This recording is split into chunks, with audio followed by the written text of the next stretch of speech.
In today's video, I'm going to teach you how to add account numbers in QuickBooks Online. By the end, you'll have clean, reliable account numbers showing on your chart of accounts and reports, which makes posting transactions faster, keeps your general ledger organized, and helps your accountant or bookkeeper review things at a glance. Start by signing in to QuickBooks Online and landing on your homepage. Look to the top right and click the gear icon for settings. From there, choose Account and Settings. This is where you control company-wide preferences, so it's the right place to turn on account numbers before you assign them. In Account and Settings, open the Advanced tab. Scroll to the Chart of Accounts section. You'll see an option related to account numbers. Open that setting and turn on account numbers. While you're here, also choose to show account numbers so they appear on your chart of accounts and in forms and reports. This visibility is what makes the numbering useful day to day. Save your changes. Next, go to your chart of accounts.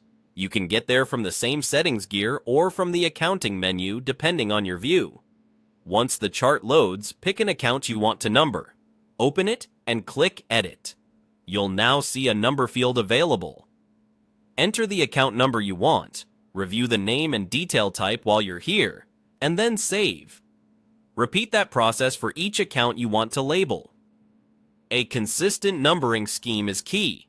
Many businesses use a simple structure such as assets in the 1000s, liabilities in the 2000s, equity in the 3000s, income in the 4000s, cost of goods sold in the 5000s, and operating expenses in the 6000s and beyond. If you use sub-accounts, keep them grouped by number, like 6100 for utilities and 6110 for electricity. The specific numbers are up to you, but consistency keeps everything tidy and easy to scan. As you add numbers, QuickBooks will display a number column on the chart so you can sort and review your work.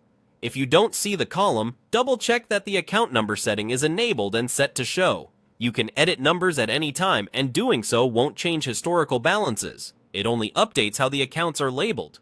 When you create new accounts in the future, you'll see the same number field on the setup window. Enter the next logical number to keep your sequence intact. With account numbers enabled, your entries become more precise, your reports become clearer, and month-end review is much smoother. Save your changes and you're all set.